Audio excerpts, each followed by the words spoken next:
o maior império do mundo, visto pelos olhos atuais.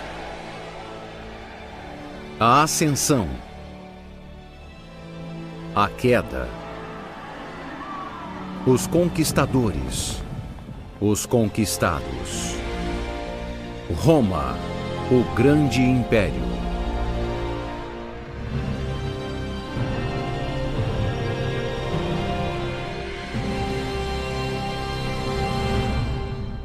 Olá, sou Joe Mantegna. Roma foi um império magnífico, onde os imperadores exerciam um poder supremo.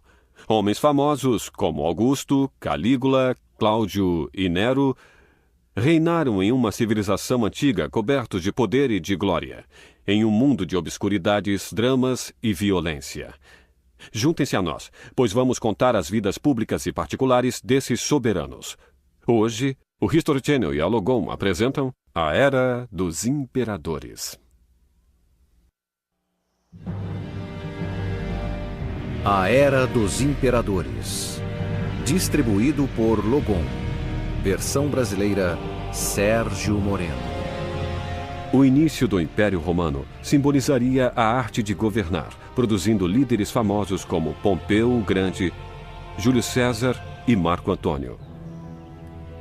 Mas, em 31 a.C., o governo republicano que já existia há quase 5 séculos tinha sido desmembrado. Era o início de uma era de ouro. Em vez de dividir a liderança entre 2 cônsules como tinha sido no passado, o poder supremo estava nas mãos de um só homem, que tornou-se conhecido como César Augusto. César Augusto, filho de um deus, que estabelecerá a Era do Ouro no Lácio sobre os campos que eram de domínio de Saturno. Virgílio. Em 27 a.C., Caio Otávio Turino, mais conhecido como Otaviano, se tornaria o líder mais reverenciado do Império. Nascido em 63 a.C., Otaviano cresceu em uma família aristocrata italiana. Era um jovem mimado e doente, que compensava sua fraqueza física estudando literatura e dominando a oratória pública. Em 44 a.C., o tio-avô de Otaviano, o ditador romano Júlio César, foi assassinado. César sempre gostara do jovem e inteligente Otaviano. Como não teve herdeiros legítimos, César adotou-o póstumamente em seu testamento, deixando todos os seus bens para ele. Contra o desejo dos pais, Otaviano foi para Roma reclamar os domínios de César e seu nome. Logo que chegou, encontrou a oposição de Marco Antônio, que julgava que aquele adolescente pretensioso não merecia a herança. Você, rapaz, que tudo deve a um nome. Marco Antônio. A morte e o legado de César foram itens políticos importantes para um jovem de 19 anos. Como Marco Antônio disse, sem nada além de um nome, foi preciso muita coragem para ir a Roma reclamar sua herança. Foi chamado de César Otávio. A magia desse nome deu a ele grande poder sobre os veteranos de César. Na República Romana, Otaviano não poderia herdar a antiga posição de César em Roma, mas como herdeiro de sangue, usou a influência do nome de César para estabelecer a base de seu poder em Roma. Durante os 17 anos seguintes, edificou um exército e derrotou seu rival, Marco Antônio, que subsequentemente cometeu suicídio. Depois de anos de uma guerra civil sangrenta, Otaviano restaurou a paz e a ordem no Império. O povo romano recompensou-o com um novo título, Augusto, que significava semidivino. Com o novo título, surgiram outras mudanças. A mudança entre Otaviano e Augusto foi muito importante. É, em parte, um sinal de maturidade. E dessa imagem quase infantil de Otaviano, passamos para outra firme, madura, deliberadamente viril de Augusto. Acredito ainda que a legitimidade do regime de Augusto foi a ideia de que Roma, em alguns sentidos, retornara à Era do Ouro, uma era antes do pecado.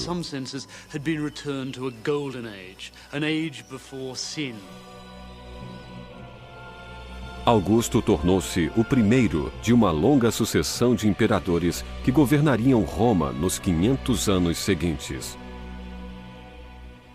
Era então o único governador do mundo mediterrâneo que incluía a Itália, o Egito, a Síria, a Espanha, a Gália e partes da Ásia Menor. Estabelecido em um cargo que seria vitalício, Augusto tinha o direito de indicar os governadores das províncias, de propor leis, de presidir as cerimônias públicas e de controlar o Senado. Durante o Império Republicano, o Senado governava a política, que agora estava sob as ordens imperiais. O Senado foi assim destituído de seu antigo poder. Sua função era um pouco mais do que dirigir o tesouro imperial. O povo romano concordou com unanimidade que eu deveria ser eleito o mantenedor das leis e da moral, sozinho e com poder total. Augusto. Júlio César pode ter sido o maior comandante militar romano, mas seu filho adotivo se tornaria o maior político de Roma. Augusto era um homem educado, de inteligência rápida, que sabia como dominar o Senado. Diferentemente de Júlio César, Augusto era frugal e não ligava nem um pouco para sua aparência física. Ele era tão distante de cuidados com seus cabelos que vários barbeiros tinham que trabalhar ao mesmo tempo rapidamente. E quanto à barba, era aparada ou então raspada, enquanto ao mesmo tempo estaria lendo ou escrevendo alguma coisa. Suetônio. Não se pode dizer que Augusto fosse um líder militar. Não se importava com a política externa, dando mais atenção a assuntos internos. Melhor dizendo, a paz romana, uma política para manter um império pacífico. No início de seu reino, em 27 a.C., a população de todo o império crescera para milhões de habitantes. Uma das grandes forças do Império Romano era a cidadania romana. Diferentemente de outros impérios ou outras sociedades, os romanos costumavam oferecer cidadania às novas províncias conquistadas, novos povos vencidos. A cidadania tornou o Império Romano uma grande mistura de raças. Os cidadãos romanos tinham certos direitos. Só as crianças das famílias ricas poderiam receber a educação primária, mas somente os meninos de famílias abastadas poderiam frequentar a escola secundária.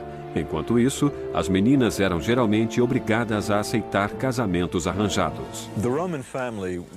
A família romana era uma instituição peculiar. A figura que tinha o poder era chamada de pater familias, o pai da família, que dominava os filhos, os netos, os bisnetos, seguindo a linhagem masculina.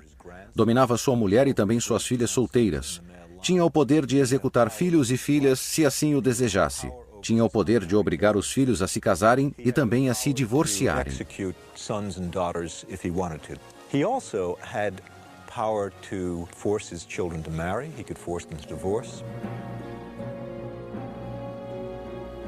As disputas domésticas geralmente eram decididas dentro da família. No entanto, o assunto privado do casamento logo se tornaria uma preocupação pública durante a era de Augusto.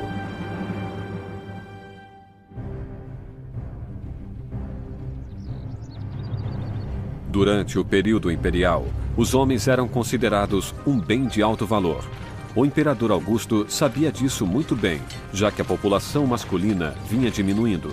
Os jovens, portanto, eram necessários para fortificar um exército enfraquecido e para ocupar os postos governamentais. Para isso, o imperador instituiu regras que encorajavam os homens das classes superiores a se casar e a procriar. Se sobrevivêssemos sem esposa, cidadãos de Roma, nenhum de nós teria esse aborrecimento. Mas já que a natureza assim decretou, devemos planejar nossa preservação duradoura em vez de nosso prazer temporário.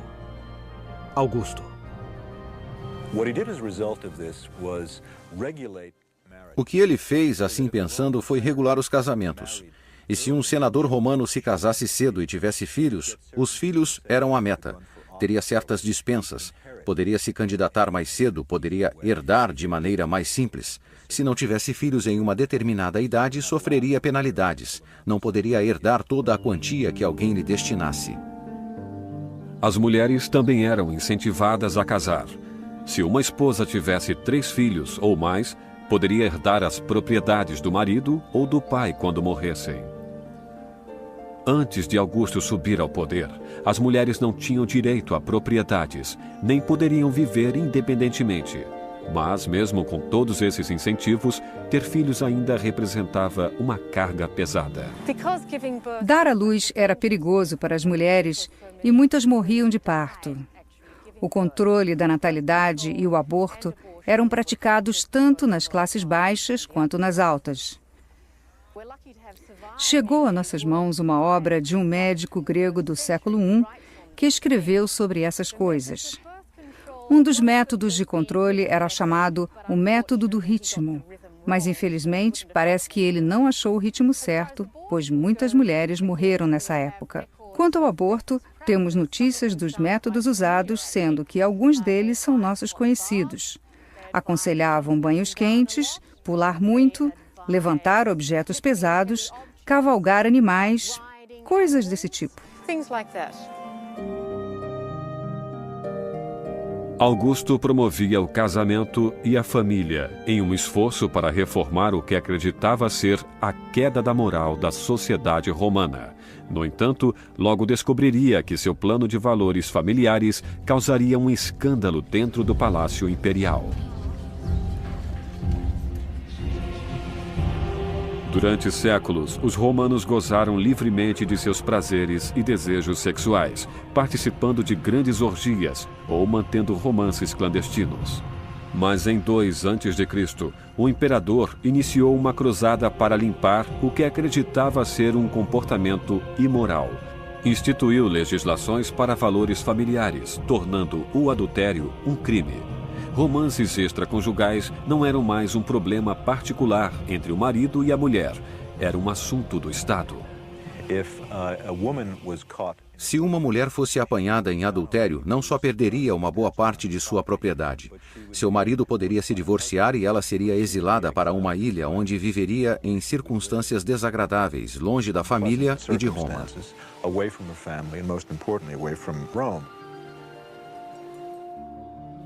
A lei permitia que os romanos matassem suas filhas ou esposas se fossem apanhadas em adultério. As mulheres, no entanto, não tinham os mesmos privilégios legais.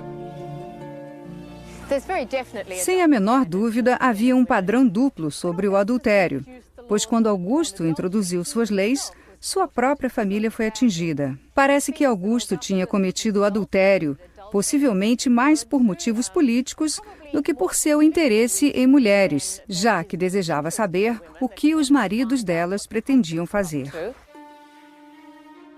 Augusto excluiu a si mesmo de qualquer julgamento moral, mas reforçou suas leis morais estritas sobre todos os cidadãos romanos, inclusive membros de sua própria família. No século II a.C., sua filha foi apanhada em adultério. O próprio Augusto condenou-a a passar o resto de sua vida em uma ilha distante. Júlia tinha a reputação de envolver-se em orgias e de ter casos com muitos homens das classes dominantes de Roma. Augusto exilou-a para uma ilha da qual nunca voltou. Morreu no exílio. Mas é interessante pensar que na primeira família imperial, a família de Júlio até Cláudio, de 5 imperadores, 6 de suas mulheres foram exiladas por adultério. Essa também era uma maneira de livrar-se de mulheres que pudessem ser perigosas. Muitas vezes suspeitavam-se de que os homens com quem elas estavam envolvidas talvez fossem os motivos de seus exílios, não eram só o adultério.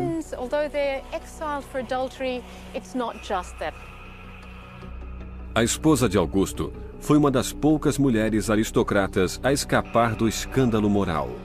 Lívia Drusila era casada e estava grávida quando conheceu Augusto, que tinha 25 anos na época. Divorciou-se de seu marido e tornou-se a terceira esposa de Augusto. Mas Lívia não permanecia quieta no palácio real. Era uma primeira-dama esperta e calculista, que queria que o filho Tibério um dia subisse ao trono imperial. Ela foi uma das poucas mulheres que escaparam do escândalo sexual. Nunca houve uma mancha na vida particular de Lívia e, nesse aspecto, ela era muito diferente das outras mulheres que viviam rodeadas por escândalos sexuais, por histórias de orgias e outros fatos semelhantes. Apesar de Augusto não ser muito fiel, permaneceu casado com Lívia até sua morte. O antigo autor Suetônio escreveu que Augusto amou-a e estimou-a até o fim.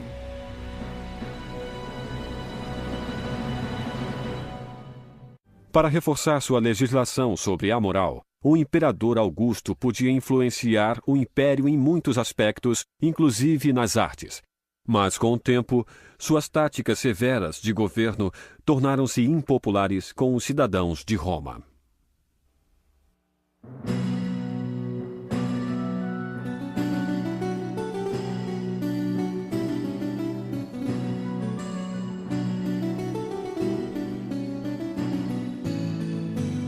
O Império Romano produziu algumas das maiores mentes literárias da história. Podemos citar Lívio, que escreveu 142 livros sobre a história de Roma, e Virgílio, o poeta-filósofo, que escreveu o grande épico Eneida. Uma das formas culturais significativas que Augusto estabeleceu durante seu poder foi fundando, apoiando e controlando um grupo de poetas da corte, que escreviam poesia celebrando a revolução moral de Augusto e a nova era do ouro que ele afirmava ter levado para Roma. Esses poetas escreviam por dinheiro, escreviam sendo sempre subvencionados.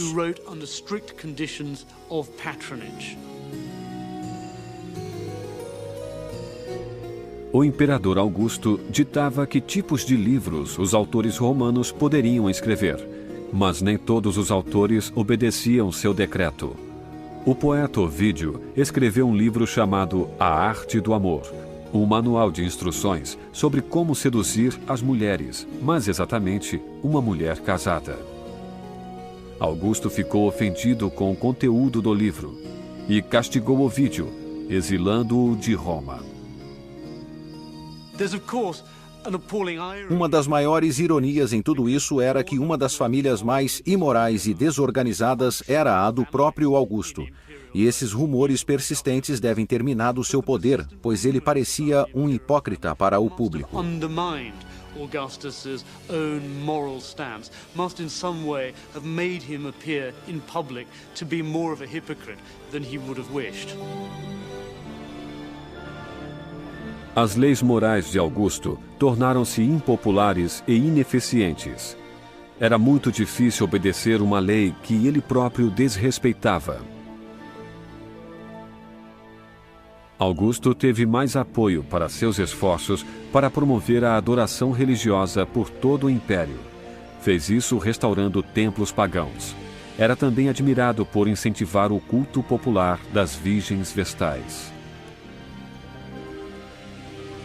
Vesta era a deusa romana do lar. Seu culto consistia em 6 virgens chamadas de vestais. Elas ficavam presas no templo para cuidar da chama eterna de Vesta. Era uma grande honra tornar-se uma sacerdotisa vestal. Moças de 6 a 10 anos eram escolhidas pelo imperador. Durante 30 anos, as mulheres ofereciam sua virgindade e devoção à deusa. A violação da castidade significa prisão ou morte.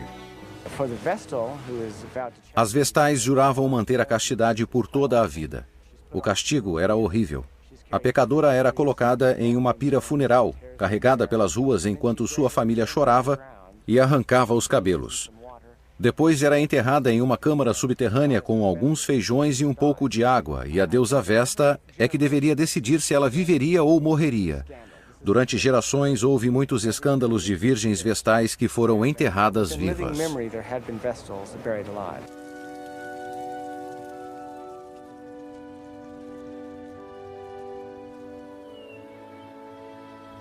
Durante seus 40 anos no trono imperial, Augusto fez várias reformas que elevariam seu nome como um dos maiores imperadores.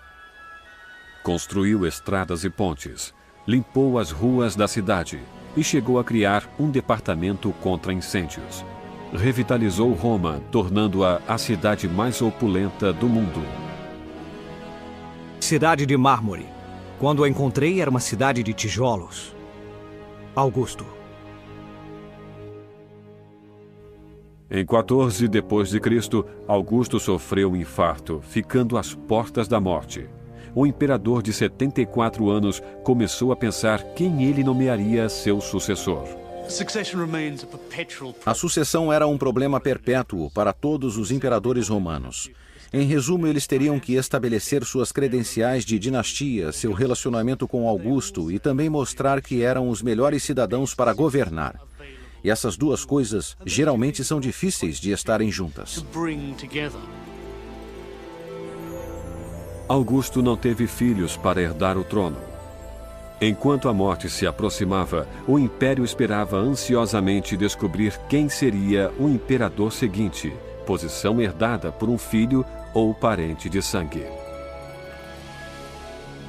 Sem um herdeiro de sangue, Augusto passou seu título para seu enteado Tibério. Mas apesar de sua mãe se esforçar muito para convencê-lo a aceitar o trono, Tibério não queria o cargo. Achava que ser imperador era muito perigoso. Conquistas hostis, revoltas e intrigas familiares eram constantes. Dos 12 primeiros imperadores, 4 morreram pacificamente, 2 cometeram suicídio e outros 6 foram assassinados. Os imperadores romanos sabiam que sempre havia o perigo de morte violenta, talvez no campo de batalha, mas mais provavelmente pelo assassinato, ou por um de seus próprios oficiais, ou por outro político romano. Outros senadores muitas vezes estavam envolvidos em complôs contra a vida do imperador. Alguns desses imperadores, começando com o próprio Júlio César, ignoravam essa ameaça. Júlio César disse que preferia morrer uma vez do que constantemente, por temer a ameaça de assassinato. Mas outros ficavam paranoicos com as ameaças dos complôs sobre suas vidas.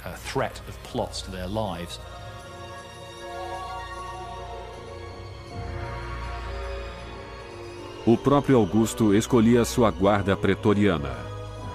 Como os agentes secretos dos governos atuais eram contratados para proteger o imperador a todo custo.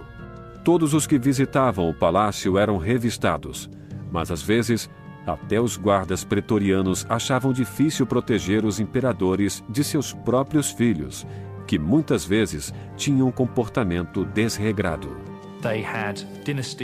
Eles tinham a dinastia, mas geralmente os príncipes mais jovens, tendo sido criados nos palácios imperiais com poucas restrições sociais, seriam imprevisíveis como imperadores. E essas figuras eram afastadas como loucas.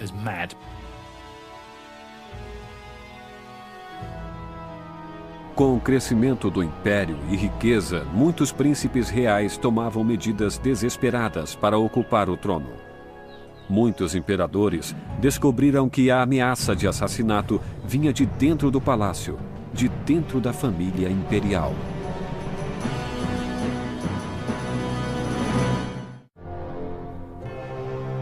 César pode ter inventado o termo família-problema, que foi aperfeiçoado pelos imperadores que o sucederam. Depois de 23 anos no trono, Tibério morreu. Seu sucessor foi seu sobrinho-neto Calígula, que foi considerado louco. Disse que Calígula era epilético e tinha insônia, que lhe deu muito tempo para planejar as execuções da mãe e dos irmãos, assim como cometer incesto com suas irmãs. Amava os animais de modo estranho, chegou a nomear seu cavalo como cônsul.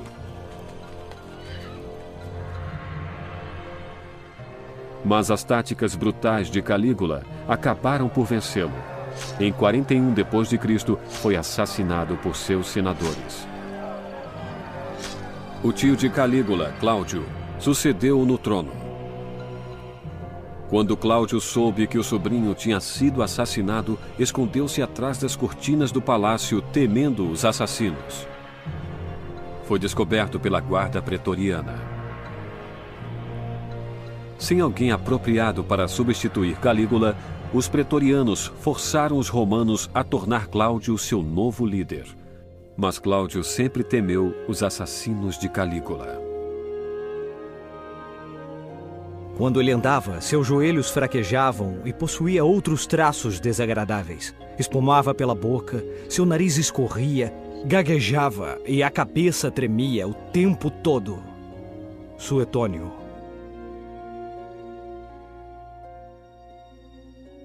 Cláudio era uma criança doente e sempre foi ofendido pela família. Sua mãe Antônia, filha de Marco Antônio, dizia que ele era um monstro. Como adulto, tornou-se recluso, viciado em bebida, sexo e jogo. Quando o imperador estava sempre à procura de assassinos, conseguindo abortar 6 tentativas contra sua vida. Com o tempo, sua paranoia levou-o a executar 35 senadores e mais de 300 cavaleiros aos quais temia. Mas Cláudio não sabia que seu assassino estava em sua própria casa. Ele se casara com a irmã de Calígula, Agripina. Mas Agripina desejava secretamente que Nero, seu filho de um casamento anterior, subisse ao trono. Ela planejou matar Cláudio, servindo-lhe cogumelos venenosos. Quando o prato letal não fez efeito, Agripina mandou seu médico colocar uma gota de veneno em sua garganta. Com a morte de Cláudio em 54 d.C., seu trono ficou para seu enteado Nero, que mais tarde confessou ter ajudado a matar Cláudio. Uma noite, durante um jantar, Nero disse diretamente: "Os cogumelos são o alimento dos deuses." Agripina, tendo ajudado o filho a subir ao trono, esperava ser recompensada, sendo nomeada para ajudar a governar Roma. Mas Nero tinha outras ideias. Mais tarde, Nero decidiu que sua mãe era muito arrogante e que tinha muito poder sobre ele. Portanto, mandou os seus soldados e oficiais assassiná-la. Assim, vemos por este exemplo que muitas vezes havia problemas muito sérios nessas famílias imperiais que poderiam levar ao crime. De todos os imperadores anteriores ou posteriores a ele, nenhum recebeu mais registros negativos do que Nero, retratado como um tirano autoindulgente e louco. Durante seu reinado, assassinou a mãe, 2 esposas e um meio-irmão. Chegou a castrar um dos seus amantes. Durante o dia, o prazer de Nero era executar e exilar homens, mulheres e crianças. À noite, percorria as ruas de Roma, atrás de emoções baratas, assaltando mulheres e roubando lojas. Nero traiu amigos e a família, mas ele possuía um lado gentil. Patrocinava as artes e gostava de escrever poesia, mas sua maior paixão era a música. Nunca antes um imperador aparecera em um palco para tocar lira ou representar numa peça. Os nobres romanos encaravam suas apresentações públicas como escandalosas. Mas ninguém ousava questionar seu talento musical por medo de ser torturado. Tenho que confessar que Nero é um de meus imperadores favoritos, porque ele não foi tão mau quanto é falado. O mais importante para ele era a ideia da arte de atuar, que naturalmente é comum a todos os políticos, antigos ou modernos. Nero era um bom ator como qualquer bom presidente americano e representou em várias situações. Por causa disso, foi odiado pelas pessoas que escreveram sua história. Para elas, ele é o homem que cantava enquanto Roma ardia, que fazia excursões artísticas pela Grécia bastante embaraçosas.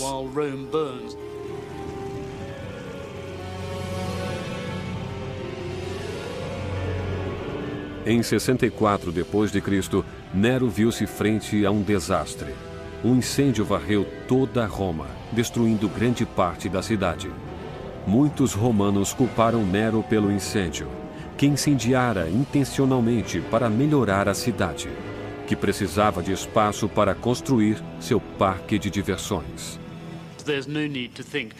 Não se pode afirmar que o incêndio foi causado deliberadamente por Nero. Na verdade, o grande incêndio de Roma acabou com a maioria dos barracos no centro da cidade, permitindo que Nero construísse sua Casa Dourada, um fantástico parque de diversões que ele abriu para os cidadãos romanos, para todos os habitantes da cidade. Foram somente os aristocratas que rejeitaram a política populista de Nero, que viram esse ato como uma extravagância.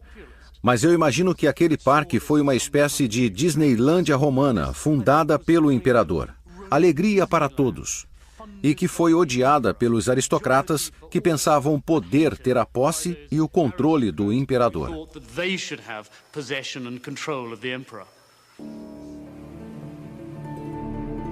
Depois do grande incêndio, a popularidade de Nero caiu muito. Seus exércitos e províncias viraram-se contra ele.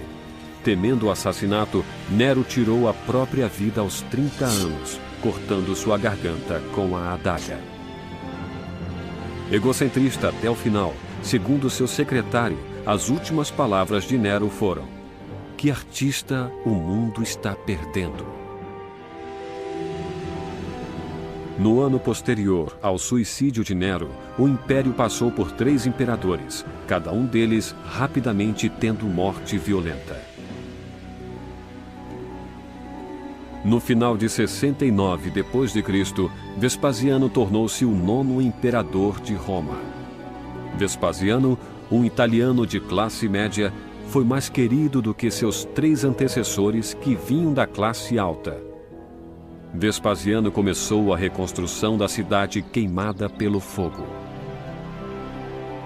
Além da construção de templos e edifícios públicos, mandou erigir um grande anfiteatro.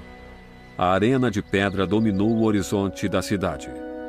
Tornar-se-ia um símbolo imponente do poder e da glória eterna de Roma.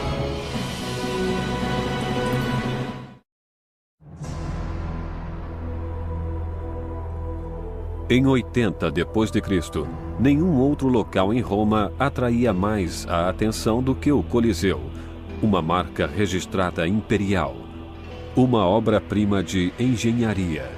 A Arena de Pedra tinha 4 andares, sustentados por colunas em arco, cada um deles decorado com estátuas em pedra de deuses romanos. Dentro do Coliseu, longos corredores levavam a uma arquibancada de pedra. Embaixo daquela estrutura imponente existia uma série de passagens e jaulas subterrâneas. Iniciado pelo imperador Vespasiano em 70 d.C., o Coliseu foi terminado 10 anos depois por seu filho Tito, que tornou-se o 10º imperador de Roma.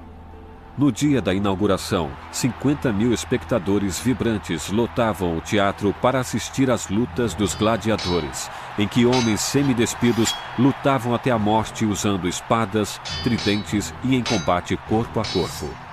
A entrada era gratuita. As lutas eram um presente do imperador Tito para o povo de Roma. A arena tornou-se um instrumento político usado pelos imperadores subsequentes para obter o apoio do povo. E para a maioria, nada era mais emocionante do que o esporte de matar. É curioso tentar se imaginar como teria sido o dia da estreia do Coliseu. Durante 6 ou 7 anos, o povo romano viu aquela enorme construção sendo erguida, sabendo que era para eles, para seu prazer, sua diversão. E deve ter havido uma tremenda excitação em torno do evento da inauguração. Devem ter havido procissões de gente, devem ter havido fanfarras, devem ter havido muitas cores, música. O imperador queria que o povo se divertisse e que, em resposta, o apoiasse e não se rebelasse, não fizesse motins, não fosse difícil. And that they wouldn't rebel, they wouldn't cause riots, they wouldn't be difficult. Alguns gladiadores eram voluntários nessa carreira perigosa. Eram treinados em escolas especiais, esperando conquistar fama e recompensas financeiras. No entanto, a maioria dos gladiadores era fundamentalmente prisioneiros, criminosos e escravos. Para eles, as lutas eram um meio de ganhar a liberdade ou uma batalha terrível para permanecer vivos.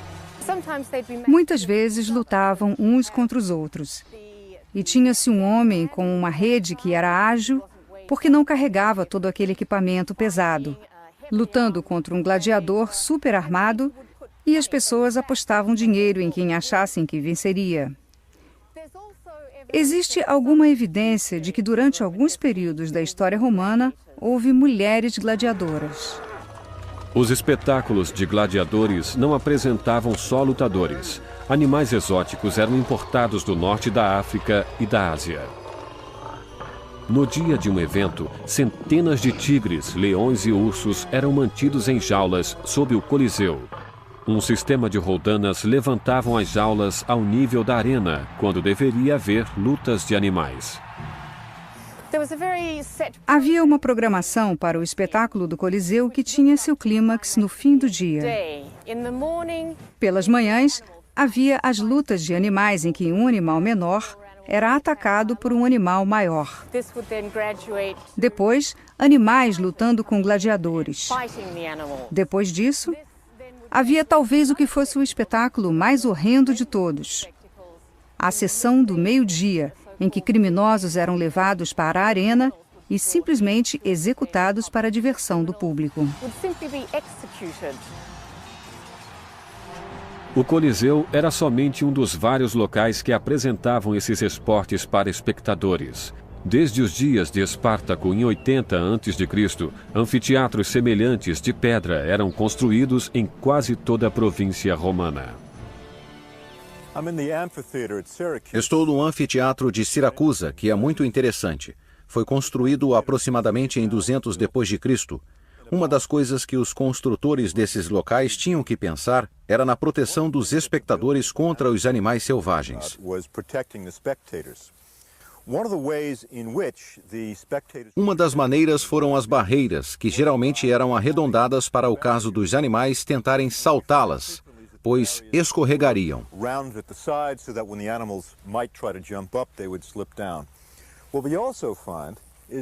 Mas também havia outros motivos para essas barreiras. Aqui temos uma inscrição que diz que este lugar era marcado, reservado para a família de Statílios, o local que essa família comprou para sentar-se nos espetáculos.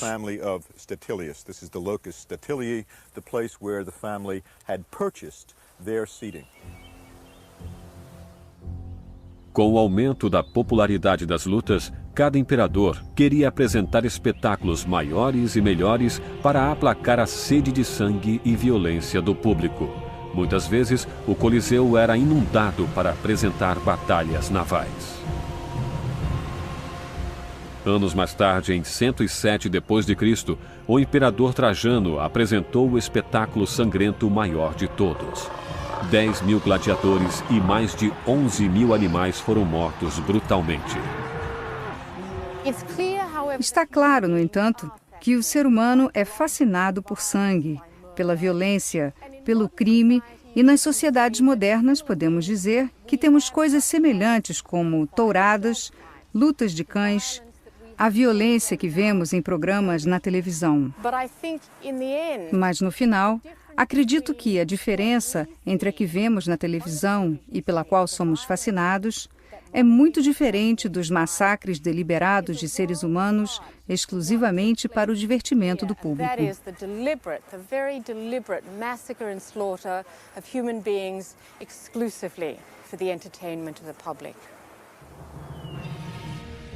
Mas os espetáculos de gladiadores não eram os mais populares da Roma antiga. Por todo o império, fãs frenéticos exigiam corridas de bigas chamadas circos, para assistir à vitória de suas bigas favoritas.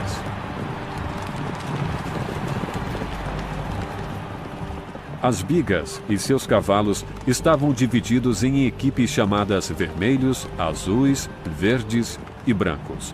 Muitas vezes 8 bigas competiam ao mesmo tempo por um prêmio em dinheiro ou pela glória de vencer. Mas a corrida era perigosa. Na fúria, as bigas muitas vezes colidiam nas curvas. E qualquer batida repentina poderia significar a perda de membros ou de vidas. O povo romano gostava de espetáculos públicos e nem todos eram violentos. Os cidadãos frequentavam o teatro para assistir a uma peça ou um recital de música. Buscavam também o relaxamento indo a casas de banho.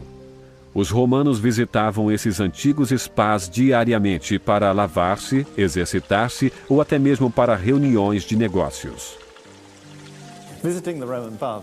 Visitar os banhos romanos era uma questão de passar por toda uma sequência de salas, frias, mornas e quentes, o que poderia ser feito em diferentes ordens. Esta grande sala cheia de ecos é o Frigidarium, a sala fria. E no final temos um mergulho revigorante na banheira gelada até o queixo. O dinheiro e o interesse que eram postos nos banhos mostram a importância deles na vida social romana.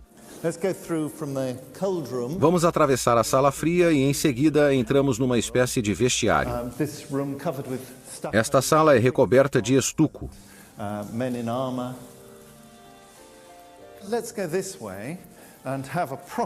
E vamos mergulhar aqui, o que é quase como um banho termal.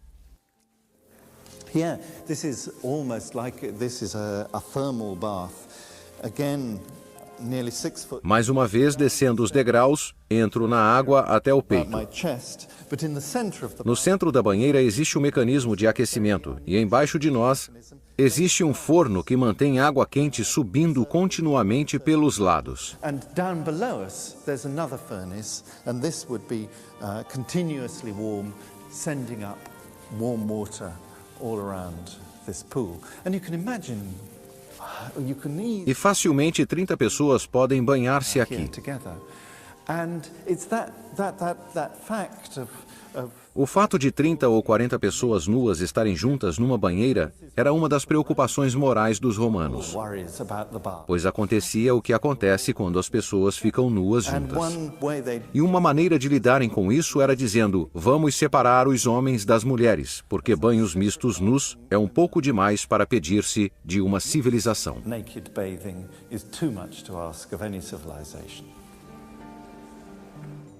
A maioria dos romanos não tinha o luxo de possuir uma banheira ou um chuveiro, e nem conheciam sabonete. Portanto, visitavam frequentemente os banhos. Limpavam-se passando óleo na pele, esfregando-a com um instrumento curvo de metal. Além do banho, eram oferecidas massagens, cera corporal e depilação.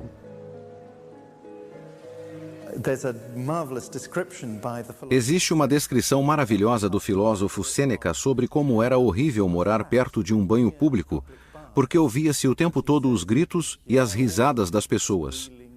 E o pior de tudo, diz ele, era quando arrancavam os pelos das axilas, pois então os gritos eram maiores.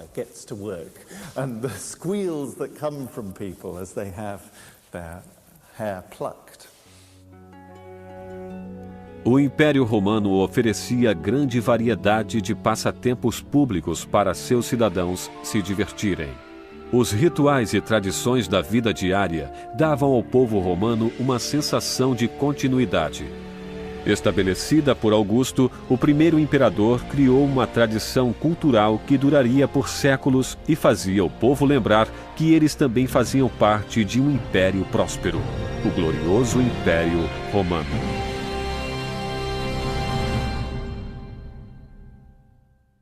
Dentro dessa cidade eterna, os imperadores criaram uma terra de fantasia para a diversão da população. Um lugar onde os cidadãos comuns participavam da pompa antes reservada somente aos reis e aristocratas.